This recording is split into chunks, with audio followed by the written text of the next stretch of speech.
Well, good evening, everybody. I can hear the bells ringing in Breslin Tower, and I wish you guys could hear them too.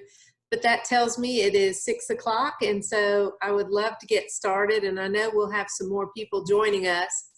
But it's so fun to be with you all like this tonight.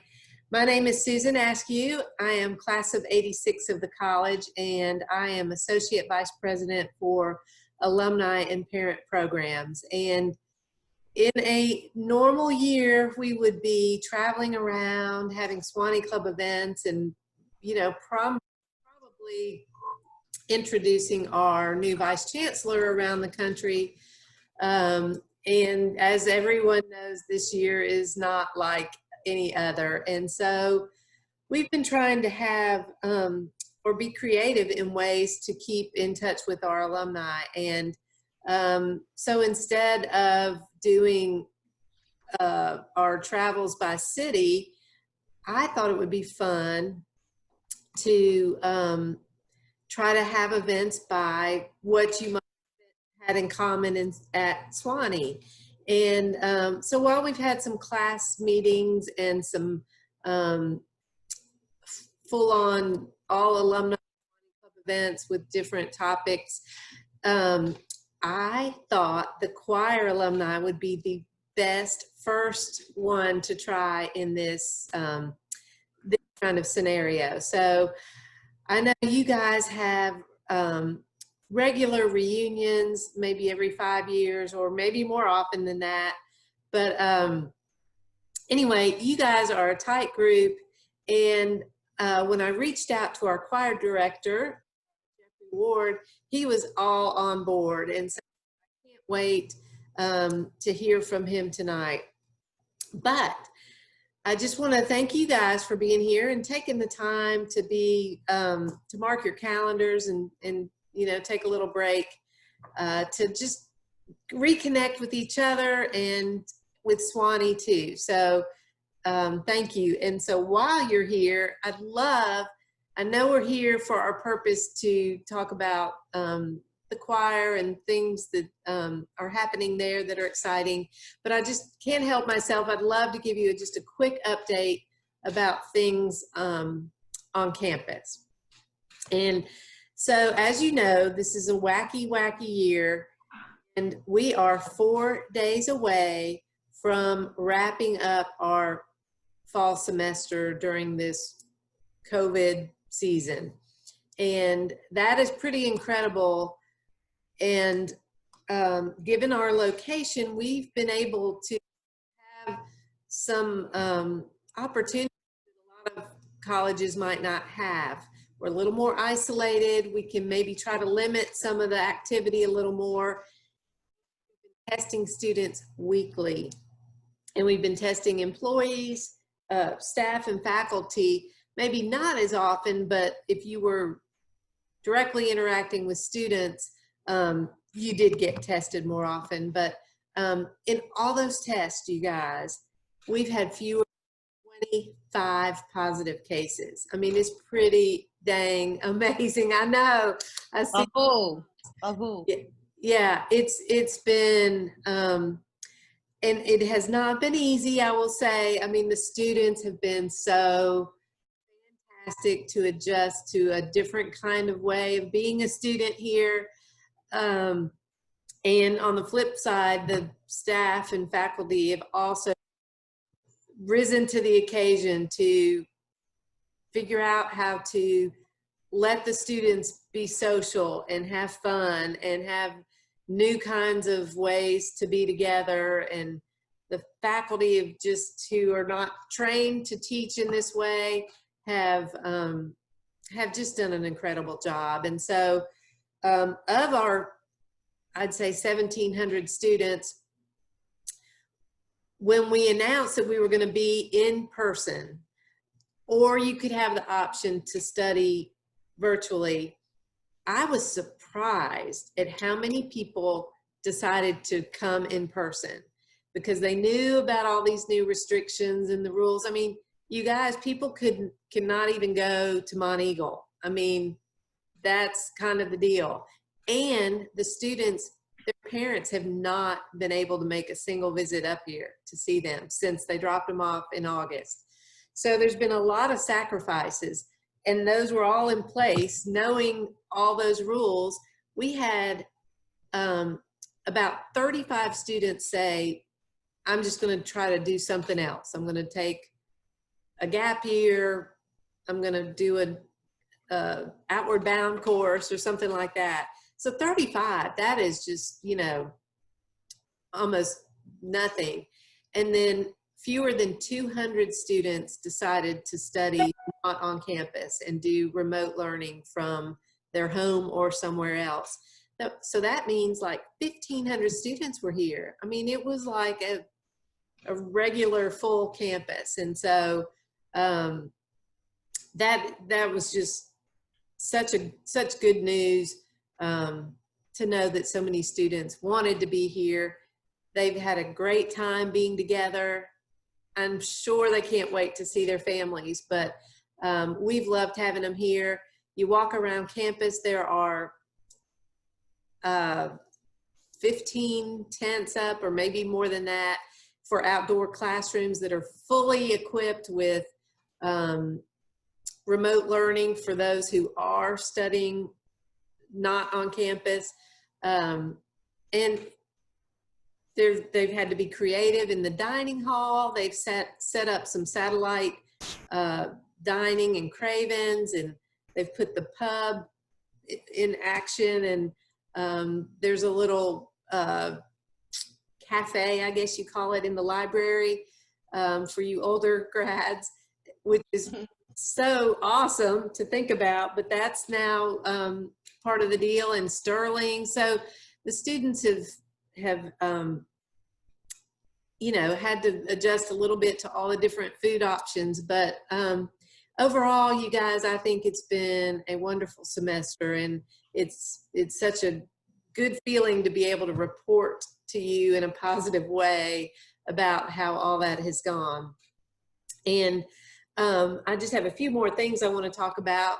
So if you were to be able to come to campus, which we cannot wait to welcome you back, but starting November 23rd through February 1st, the bubble has kind of disappeared. And so we're back open for visitors. The Sewanee Inn is fully operational for guests again. And we just hope, if you're able to, that you'll kind of get your Sewanee fix and come visit.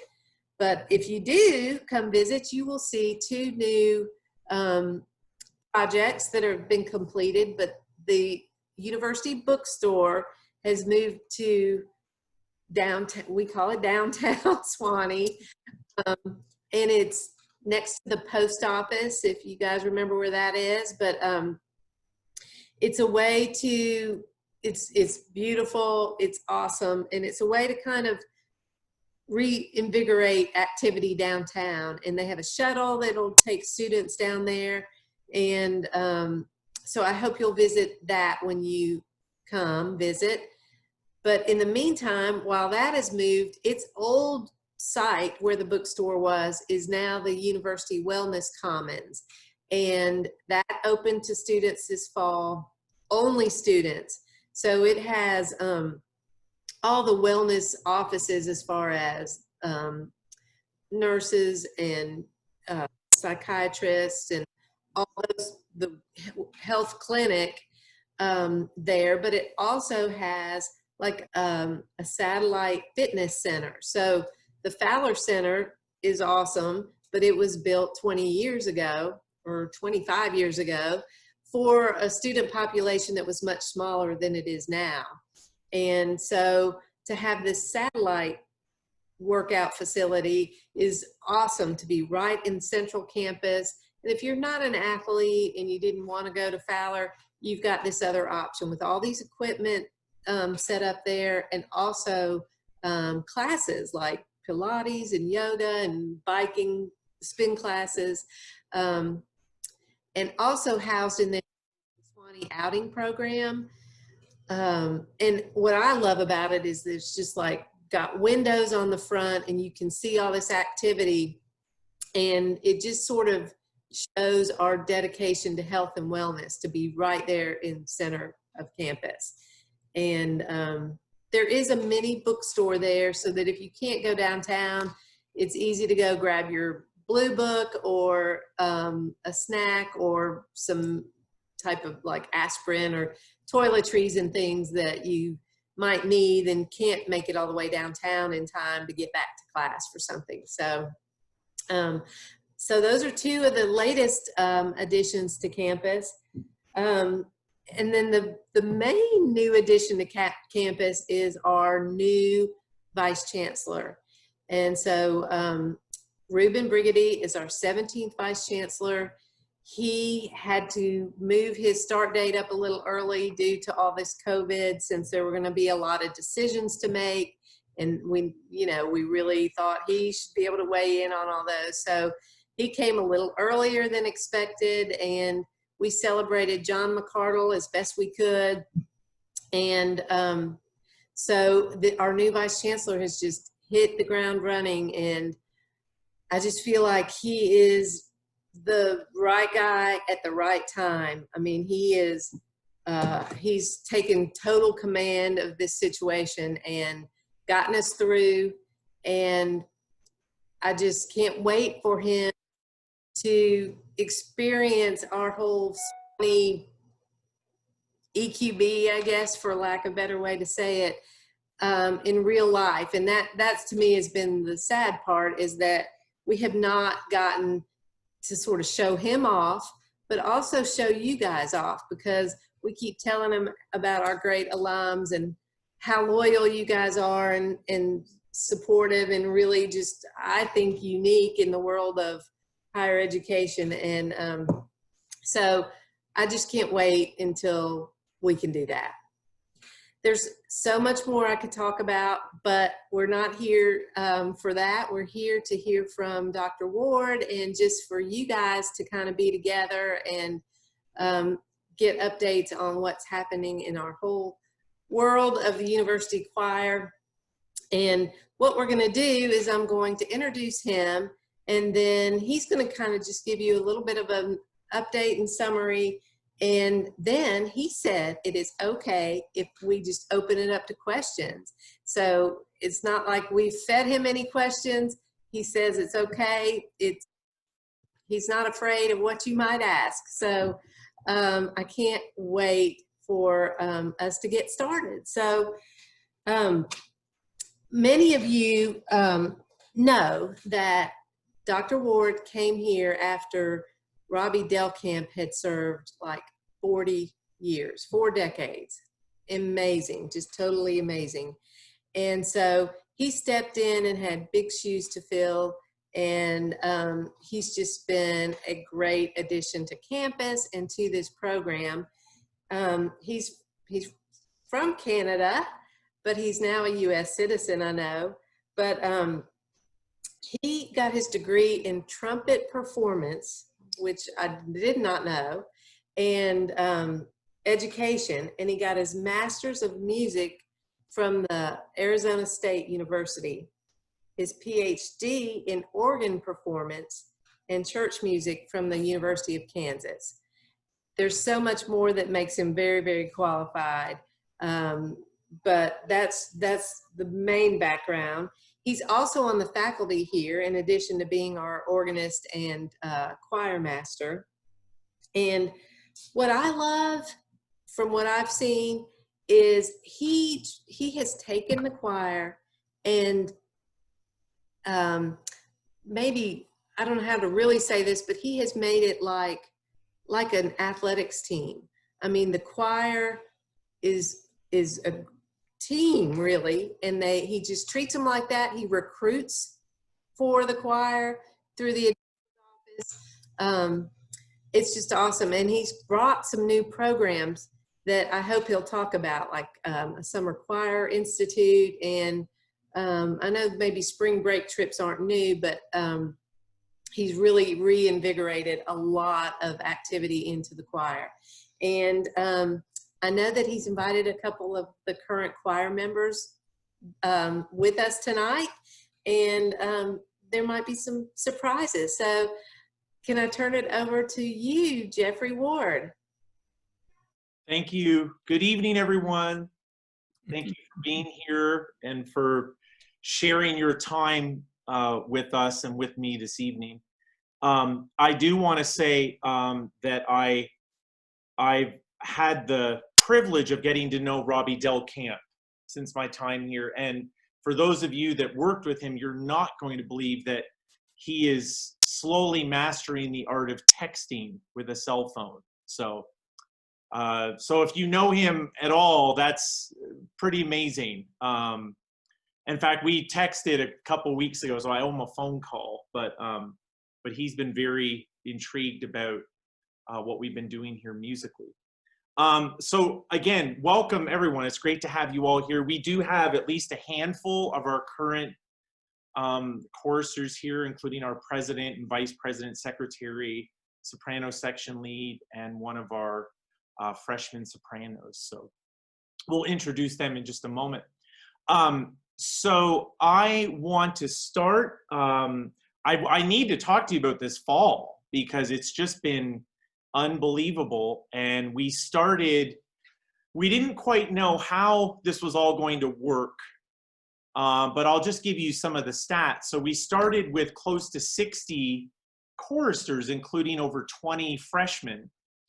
And of course, keep in mind that when you're meeting anyone, like we don't have masks on in this meeting, but when you're here on the domain, on the mountain, on the campus, you're wearing masks the whole time you're here. And so, so to meet new students and who are strangers in a way wearing a mask, it was just such a different way to start the Sewanee experience. But from there, it's amazing what's happened because not only were the new students, did they buy in immediately, but all our returning students were the true heroes here because they just carried on like this was normal. And of course, it wasn't normal. It wasn't having 60 students rehearsing numerous times a week. It was breaking our current formation into 7 choirs, ranging between 8 or 9 students. Of different types. So we had SATB choirs, we have SAB choirs, and an SSAA choir.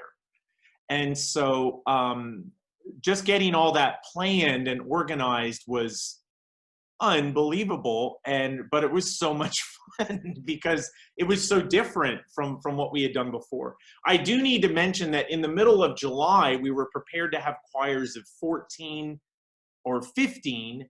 And just before all the new students arrived is when we were told, no, it's going to be 8 students and they have to be distanced by 12 feet. So that's been a challenge. And I'm sure our students in the choir now can speak to that as well.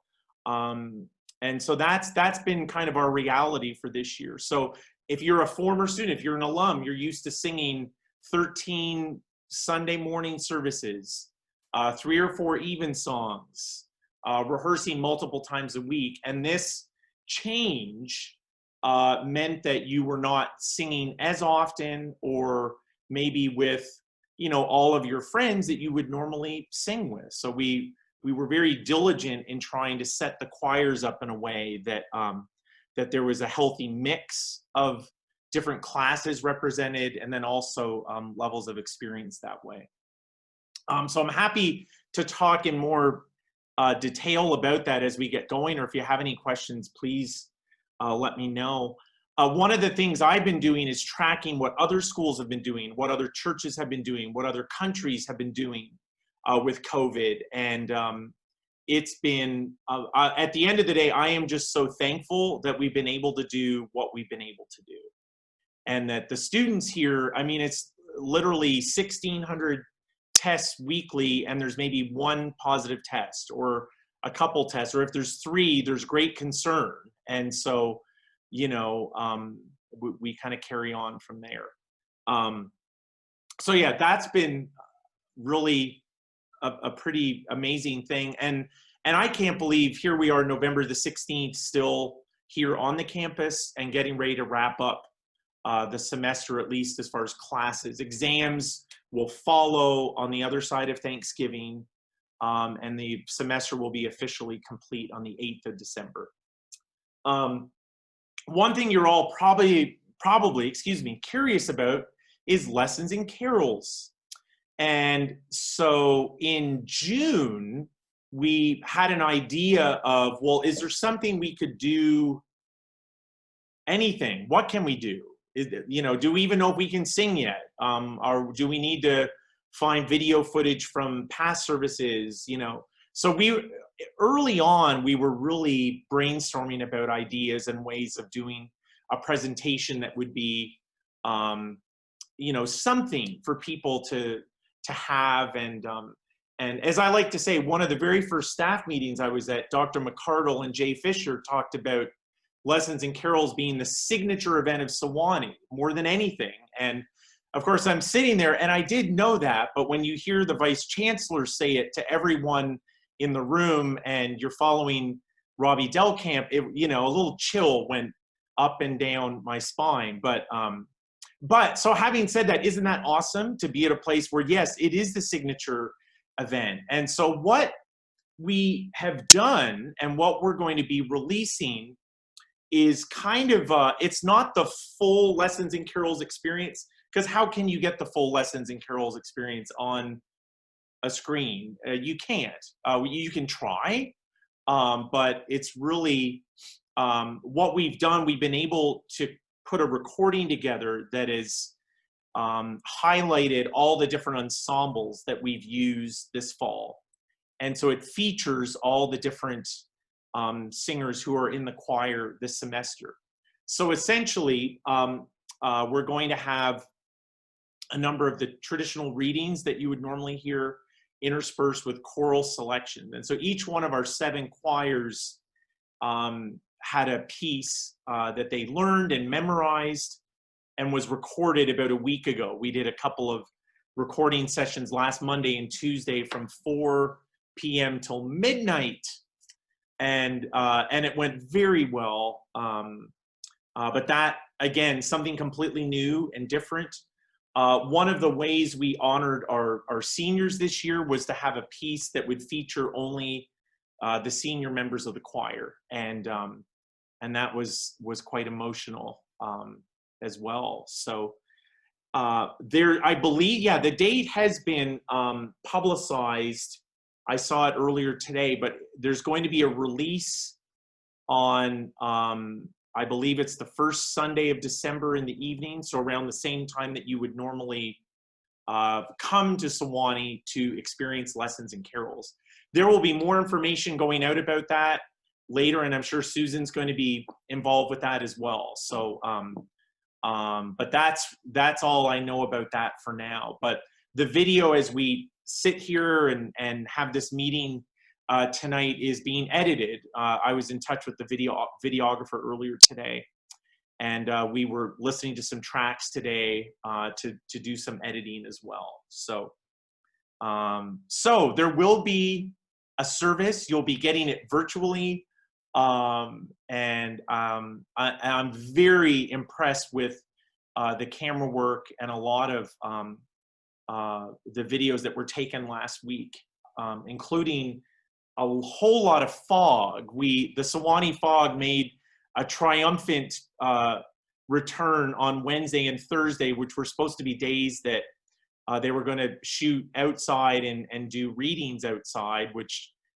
didn't happen. But they got some great footage of the fog. So so if you're missing that as well, you'll get a chance to see that in early December as well. I think one other thing I'll touch on, and then Susan, if it's okay, if there are any questions, we can certainly do that. I'd also like to introduce our current students briefly, but one thing that you all hopefully are aware of is the Choral Institute, and this is a summer program we do. It's a huge opportunity to recruit students. I think this year we have 5 new students in the choir that went to the Choral Institute. So over the first couple of years, they came and were a part of that program and are now singing in the choir, which is just fantastic. So what is this? The Choral Institute. It meets 1 week every summer. It's usually the last week of June, before the 4th of July. It's an opportunity to come to, it's basically an opportunity to come to Sewanee and experience Sewanee, to sing in a choir, to do evensong, to sing Compline, to do Sunday morning, to meet other students that are in your age range and have this same passion and love for music. And what a great setting to do it in. The other wonderful thing about it is the Sewanee Summer Music Festival is happening. So you have all these top-rate instrumental musicians from all over the country and actually all over the world who are here, and we're able to experience that as well. So that's been a really remarkable program. We've had 2 years where it's been in person, and then this past edition, the 3rd annual, was online. And we did a 2-hour session every day on Zoom, which is plenty of time on Zoom. Some of you probably know all about Zoom, but more than I do, but that's a lot of time. But what we were able to do this year in presenting it this way is that we were able to highlight and introduce new members of the music faculty to prospective students as well. So it acted as another way to recruit that we had not used before, because the students were here and we were so busy rehearsing and doing all kinds of fun things like that. So one other thing, I said one other thing, there's really 2 other things. So now I've said one, so there's one left. We are releasing a CD of the 60th anniversary service of Lessons and Carols. So this is the service from last December, or excuse me, from this past, so December of 2019. John Whitmer, who some of you may know, has had a long association with the choir, and more specifically with coming up to record Lessons and Carols. I think he's been doing it for over 20 years, and he's gone on a number of choir tours. And so he has helped put this together. We've not received it yet. I'm hoping it's going to be in the mail. I don't think it's going to be delayed because we've already had the election. So those delays are done. We're done with that, hopefully. But we'll be receiving that here. And if that's something that interests you, we'll definitely get a message out to you about being able to purchase copies of the CD. All of the money raised from sales of the disc will be to support future choir tours. And speaking of tours, we were supposed to go to England in May, and we'll hopefully get a chance to do that again. But as you all know, what a precarious time we're in, and not knowing what the future holds, we'll have to see. Anyway, so where are fabulous students? So Victoria Kunish is here, Elizabeth Dobson, Andrew Yao, I saw Kennedy Usselton, there she is, and Shelton Griffith is here as well. And I would love to call on Victoria, our choir president, to say a few words. I think you might be in McClurg, am I right? I am in McClurg. Everyone can get a nice view of COVID Clurg.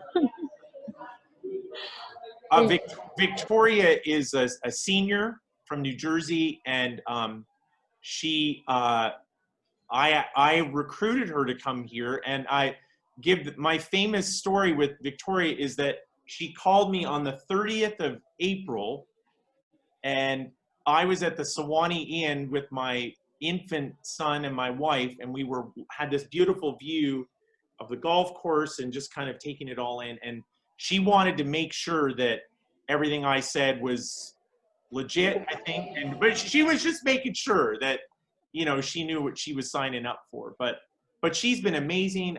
She's an English major, music major, actually released a video of her junior recital earlier this semester. And would you like to share a few words about your experience in the choir and specifically this fall? Yeah, so choir is definitely one of the highlights of my Sewanee experience. It just is the best. Working with Dr. Ward and just like having the choir community has been amazing. And I feel like I've had really great experiences and met some wonderful people, some of whom are on this alumni Zoom, which is so exciting. But I definitely think that this fall has been an adjustment to say the least. But I think for some seniors especially, it's been hard to adjust to choir, just honestly, like, and having to change to 8-person choirs. And like, I think the community aspect of choir is some people's favorites for sure. And so I know all of us are really, really happy that we had the opportunity to be able to sing, because not making music is just so much harder than getting to be in our 8-person choirs, which I've loved. I think that there's definitely so many benefits that we've gotten. We've learned how to like work in smaller groups and just like fine tune. And we still get to have lessons and carols. It's been wonderful. But at the same time, I think hard to adjust and accept that senior year is just does not look the same. But we're all happy to be on the mountain, and choir is still amazing. Oh, thank you, Victoria. Yeah, I just want to follow up on one thing Victoria said. It has certainly been challenging, but I think at the end of the day, Dr. Zachary Zwollen, who's my assistant, and I think we got into the 3rd week of rehearsals, and after about 3 weeks, we were like, okay, we got this. We got this. But after the first couple rehearsals, it was just so different and not normal whatsoever. And I can report that we have been given permission to increase the size of our choirs for next semester slightly. So we're going to have choirs closer to 12 members. So I think that's going to change slightly. And having, as many of you know, if you have 2 in your section, I mean, that's still fun, but if you can add a 3rd, it's nice to have that extra voice, that extra, warmth of sound in the ensemble. So I think that's going to help out quite a bit. Let's see, are there any questions?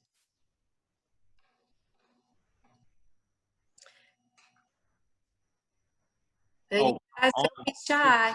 What I wanted to say while you're thinking about your question is he was mentioning lessons and carols, and what they are going to let us do is kind of offer it out there as an event sort of like this, where we can be together and watch the debut sort of like a VIP person. And we'll have, Geoffrey has agreed to be there, and our new chaplain, Peter Gray.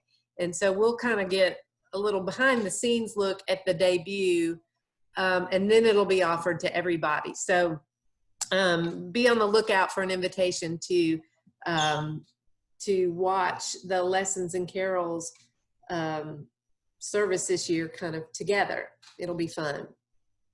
All right, so who has a question for him or any of the students? I don't have a question. I just want to say that I have been watching your services on Sunday morning. To you and the students, you've done a wonderful job, and it's been very meaningful since I'm kind of stuck in the house to hear the choir, and I've been amazed at what you've been able to do. So I thank you and the students who have made such an effort. Thank you, Margaret.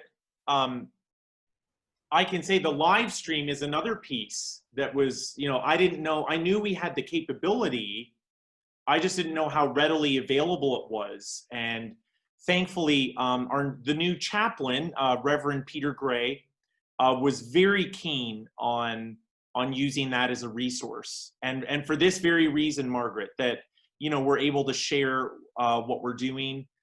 It's also valuable. Most of our students are, they're here for the semester. So their families are able to connect with them that way. And I know I've heard from from a number of parents and alumni who've been able to watch the live stream. My own family as well has been able to watch it from Toronto. So it's really a blessing to have that. So thank you for mentioning that. I also want to point out we have students that are running the live stream. including a couple that are on this call right now, Andrew Yao and Kennedy Usselton, who have been very involved with that.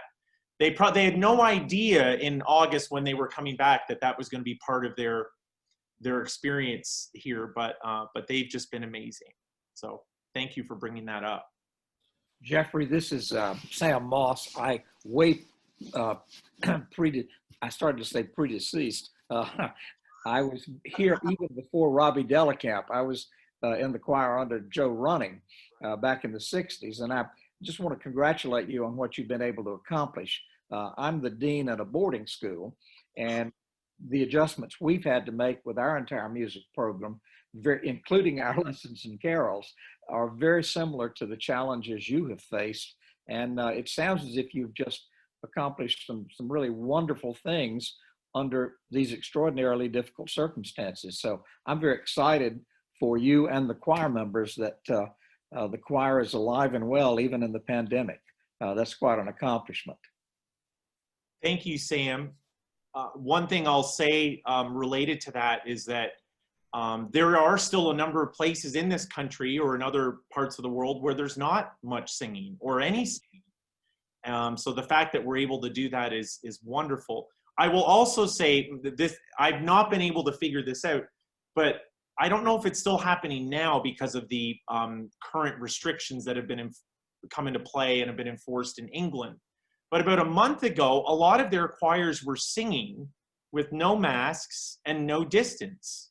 Yeah, and I saw these, and it just made it still doesn't make any sense to me. I do know that in a school like for the boy choir at St. Paul's Cathedral in London, they would consider the boy choir almost their own bubble in there. And so I think they thought that was okay. But I just bring that up to let you know that it's my experience in just doing that research. It's literally,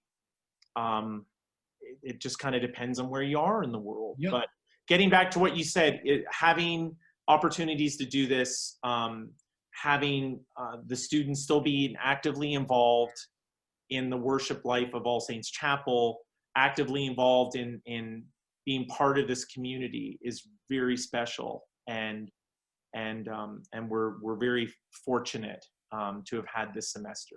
Well, I'm excited for you and for all of the students in the choir.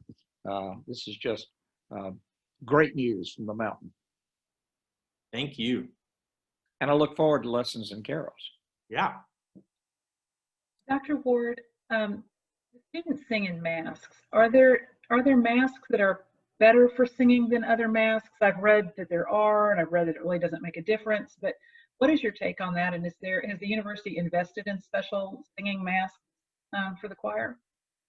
Let me do this. Would a student who's been singing in a mask all fall, maybe Kennedy or Elizabeth, care to chime in? There are definitely masks that work better, like if they have more of a construction in here. This one's a pretty good one. So you can't suck your mask into your mouth when you're trying to gasp for air. Not the cloth ones. You'll swallow the cloth ones. Yeah. They have to be more structured. Yeah, more structured. It's a good way of putting it. Susan, we need a fund for structured choir masks. There you go. There you go. We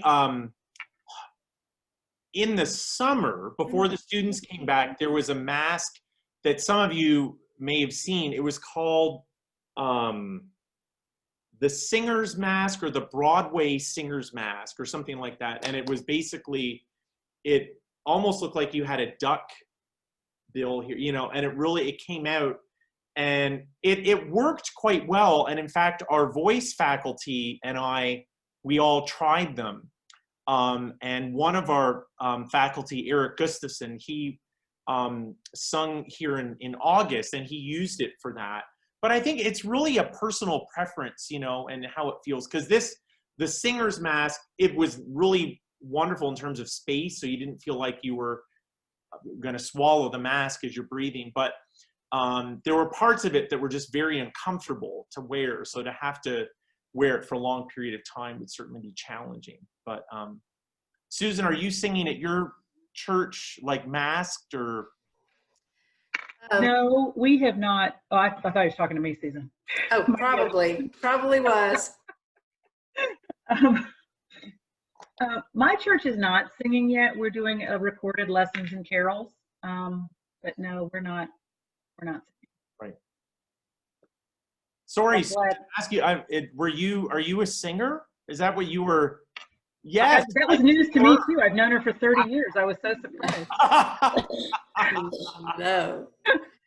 I'll come over we'll do a little audition here in about 10 or 15 You'll love it, Susan. The I know tour. where you are in the campus, so it's all okay. Good. Let's see what else is going on here. There's so many things going on. But for the spring, you know, we're going to continue. Our goal for the spring is to have more opportunities for the students to sing in services. So this fall, each student got to sing in 3 worship services. So either 2 Sunday morning and an evensong, or Sunday morning compline and evensong. And so we were able to kind of balance it out that way. But our hope for the spring is that there'll be at least 2 or 3 Sunday morning services as well as a couple of evensongs. So it'll feel a little bit more closer to what we've done in the past than what the experience was this fall. Does anybody want to share with Geoffrey so just he can kind of get the feeling, but like, does anyone have some really good memories? Are your best friends from the choir? Did you meet your spouse that way? Or just what was your favorite part of the choir? Just so he kind of can understand how, I mean, I know that bond that you guys all have, and I'd love to hear some of your stories. Carolyn, you've got a little grin on your face. Do you have one?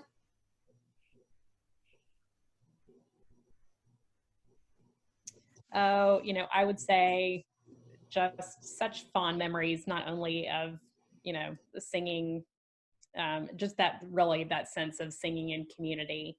It was such a strong community. When I was there, I was class of 93. And certainly really memorable moments of England choir tour, not only as a student, but as an alum. They're just really, really cherished memories. Singing at St. George's Chapel, Windsor Castle, and Salisbury, I would say, are 2 of my highlights. Nice. Memory from, it's not really of me so much as just my observations of life on the choir tour bus in England. One of my very best friends in college and still was a woman named Annette Carpenter, who has the most amazing bluesy, gutsy, belted out voice, which she always kept very tempered and well behaved in choir with Robbie Delcamp. And so we were carrying on in the back of the tour bus one afternoon, and she and a couple of other people just got into some kind of amazing rendition of a blues tune, or it could have been, you know, some kind of, I think she also did, they were jamming on the Beatles' Paperback Writer, and, you know, it was phenomenal, and everybody's eyes were glued to these people. And then Robbie Delcamp turned around with kind of the look of death, and we all got very quiet and well behaved again, because you don't do that to your voice. So we had a great time, and it was a lot of fun. So that was just the one that sprung to mind, Susan, when you mentioned memories. That was definitely one of them. Love that story. A sort of silly and improper memory. In the 60s, we were still all male, and we did a joint concert with the college choir from Sullins College, which was all women. We did a concert, a black tie in All Saints, and afterwards we had a reception and a party and a dance for them.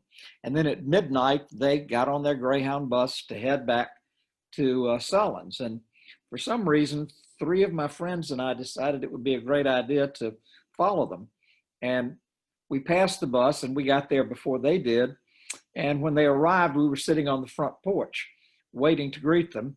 And we all had breakfast with them and then turned around and got back to Sewanee about 3 in the afternoon, you know, looking like death warmed over, still in our wrinkled tuxes. And we got the strangest looks when we walked into the SPO to get our mail. So that was an unexpected choir tour.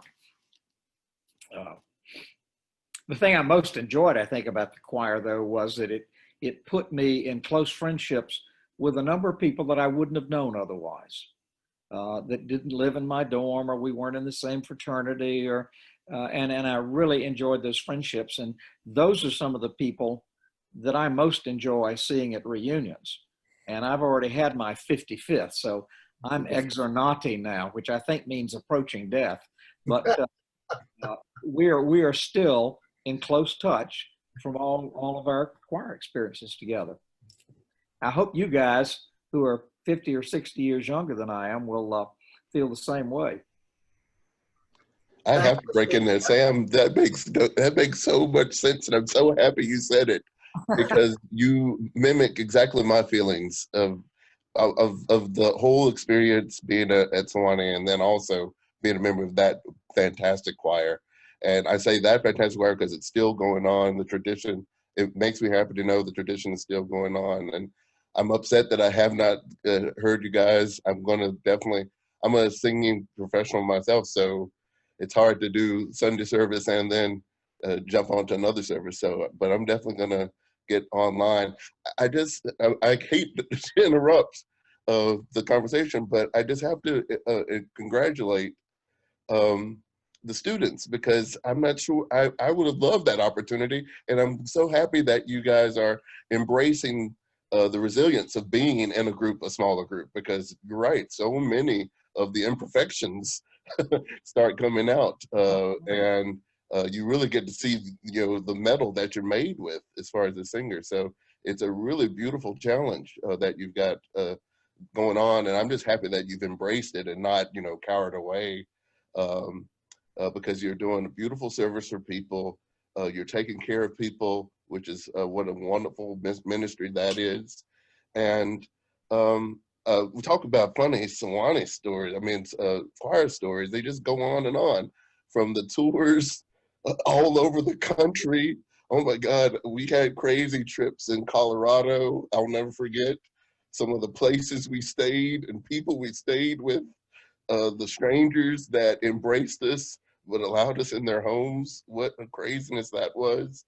And then, just like you said, one of my good friends, Joe Boo and Lindsay, are here, and just seeing them makes me feel like I'm back. So it's really great to see all of y'all, and just thanks for this evening of, you know, nostalgia, but then also just being able to stay in contact and keep knowing that there's, you know, a community of people still singing and still praising God, and that way it seems to be really, really great. Well, I doubt if any of you today do what we did in the 60s, but All Saints was not air conditioned. And as an all-male choir in long robes, we very quickly learned how hot it got under those robes. So we simply learned to take a dress shirt and cut a little bib out under our collar, and high black socks, and our underwear, our boxers, no clothes underneath the robes. And it was much, much more comfortable, particularly when we did the tours in Florida over spring break. Hey, Samuel, women didn't even have to wear the collar and sock. Oh. My senior year, when we went on tour, I'm Amanda Ellis. I was at class of 91. We were down in Louisiana for a good bit of that tour. And there was more than one occasion where there were not many clothes being worn underneath those robes. I'm glad to know that. Somehow it's a bond over the generations. I also want to say Susan Griffith was my next door neighbor in the dorm when I was a senior at Sewanee. So, and Susan and I are part of a sort of a group thread on Facebook that we all chat just about every day, just sort of popping in with each other. We keep in touch with each other, and from coming to choir reunions, and we've been able to reconnect. I've been able to reconnect with a lot of people, because when I graduated from college, you know, that was pre-cell phone, it was pre-email. You know, I moved away from the South. I went up to New York City, and I sort of lost touch with people for a while. So, you know, I've been really grateful for technology letting me reconnect with people.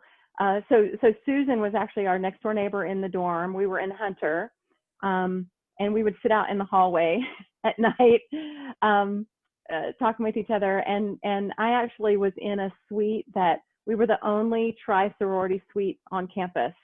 And the thing that connected us was that we were all in the choir together. And we are all still in touch with each other after those wonderful memories.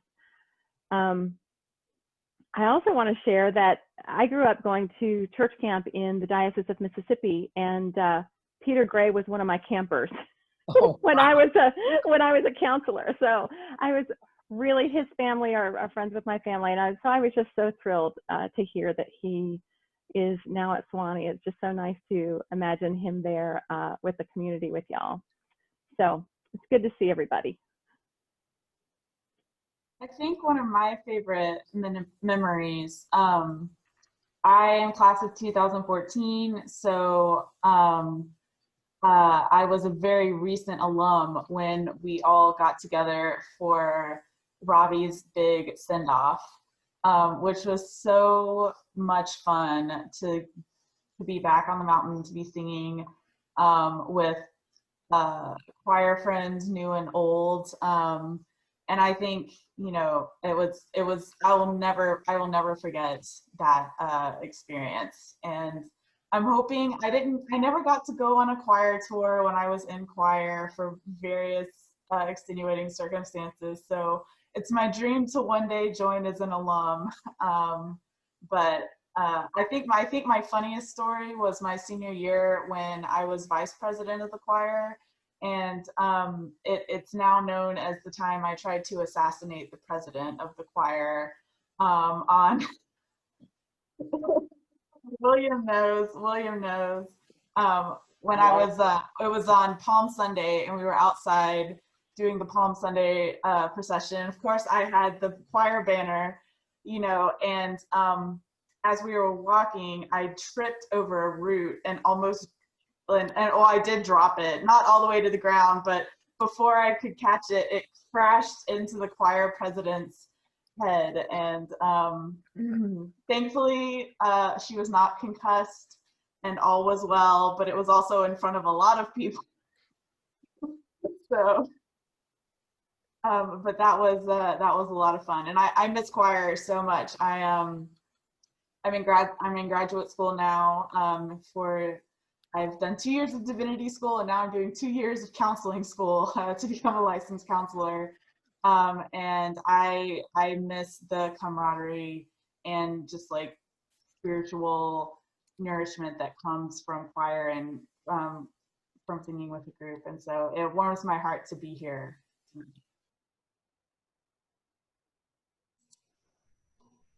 I love that story so much.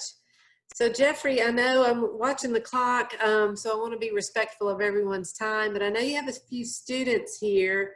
I know that you have a little secret surprise for all of us, but just wanted to turn it over to you at this point. Thank you. I do want to say that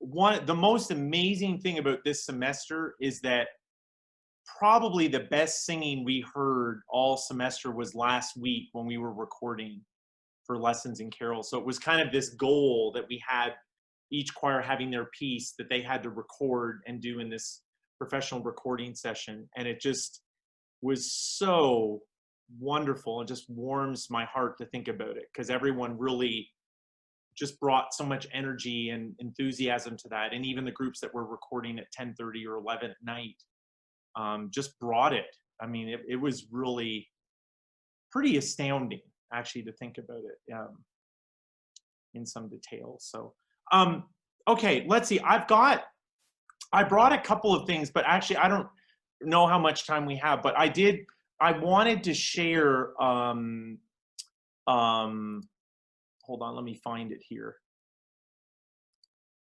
Susan, what are you talking about? What surprise are we? I have many surprises. I'm gonna have to pick one. Yeah, oh. I don't think I told them we might all sing together. Oh, well. But that's what I'm calling the surprise. But I know you have some other things you wanted. No, it is a surprise. What I wanted to do was just play one little clip this is from the recording that's going to come out. We should have it in about a week, I think, or maybe sometime later this week. But this is a performance from last year. And I think if I share the screen, that'll make the sound better. So let me, oh no, I don't have to do that, do I, Susan? I can just play it, right? You can share your sound. You can share your computer sound. Walk me through that. It's under the share screen options. Okay. Oh, it's disabled here. Hold on a second. Susan, I think you need to give him permission since you're the host. Is that? You know what? Let's see.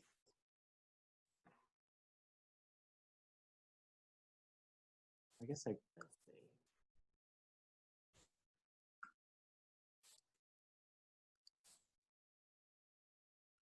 I just made you a co-host.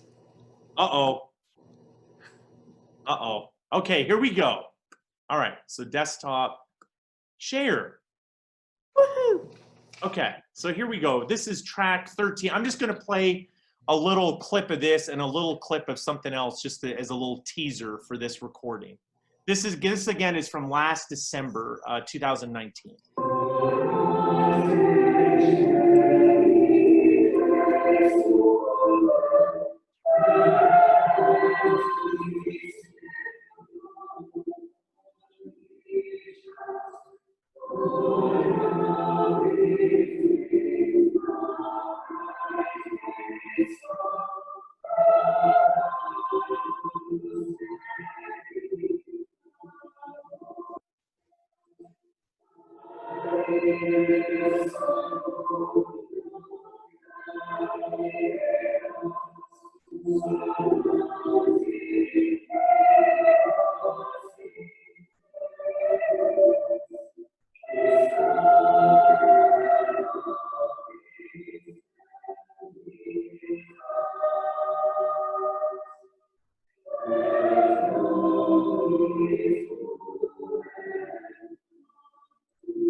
So that's a little clip of Rorate Chaley. I'm going to embarrass her right now. Where is Madeline Naylor still here? Hi, Madeline. That was Madeline singing verse 2, the solo verse. She is with us. So thank you, Madeline. And then I just want to play a little clip for you. This is a piece that we recorded for the Lessons and Carols and that we've done every year that I've been here.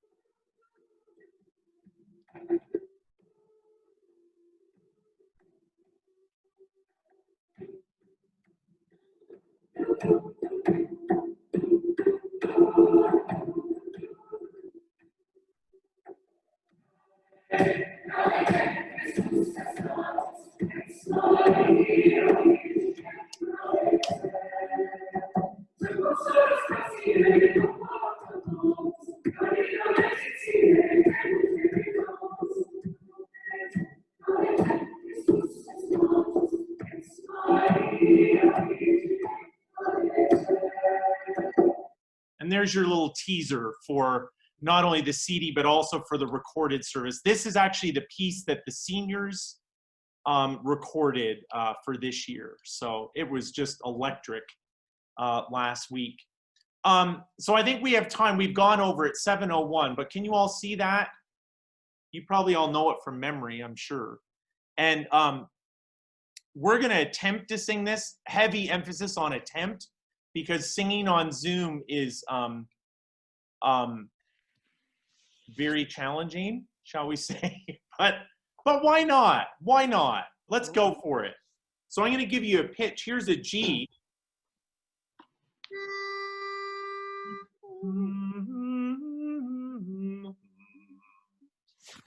Let's sing the Alma Mater. Ready?